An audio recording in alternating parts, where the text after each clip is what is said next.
Mga kabarangay, napakarami ko po na natanggap na mga komento na medyo hindi maganda, masasakit. Ano po?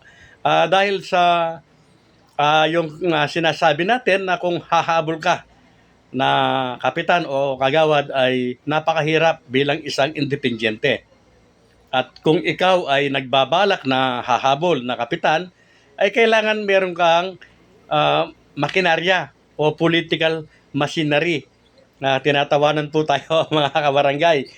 Nung in-stock po natin kung saan at sino-sino po sila, nakita po natin na nasa remote area po sila at ang kanilang presinto ay isa lamang at ang bilang po ng boto nila ay merong 200, 300 at hanggang 500. Mga kabarangay, yung kinokontent ko po ay patungkol po siyempre sa mga malalaking barangay.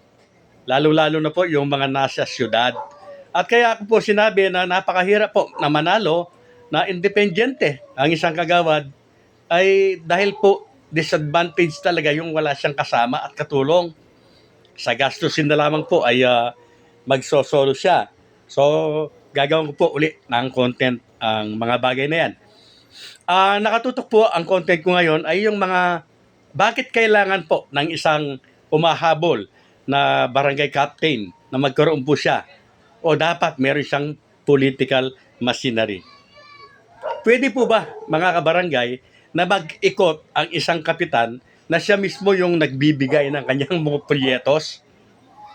Pagsapit po ng stage meeting, kasama ng kapitan ang kanyang mga kagawad na nagse-set up ng stage, inaayos ang sound system, at the same time, sila yung nagyayaya para may manood po sa kanila. Saga ng akin po ay hindi magandang nakikita yun.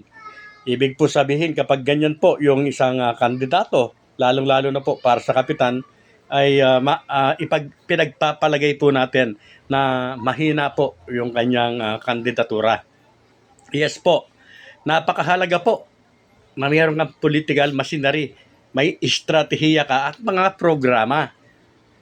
Siyempre po, dapat meron kang advance party sa isang lugar na pupuntahan mo.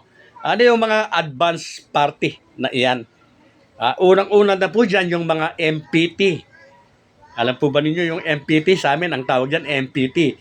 Isang sasakyan po, anumang uri ng sasakyan yan, may trompa sa itaas, may speaker po yan, o loudspeaker, pinapatugtog yung jingle nyo kung meron kayo, at nakabandurya, paikot sa sasakyan na yan, anumang uri yan, ang inyong mga tarpaulin.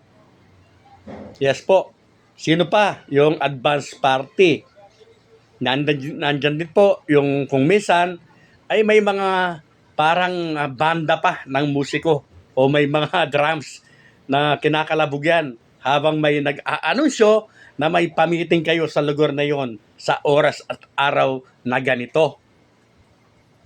At ganun din po, meron ng advance party na naglilibot sa buong barangay, sa bawat purok, bawat iskinita na namimigay ng inyong mga polyetos o mga leaflets. At pagdating po ninyo, pero bago po pala yan, kasunod po niyan, ay may gumagawa na po ng stage na pagdadausan ng inyong pamiting kung meron man. So meron din pong kayong mga aseret na nagyayaya, nag-iimbita na mga botante, ng mga tao para kayo ay panuorin para pumunta po sa inyong pamiting.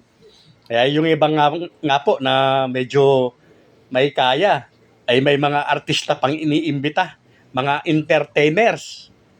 Yan po ay kasama, kahabahagi po ng political machinery na kinakailangan po ng kapitan na hahabol.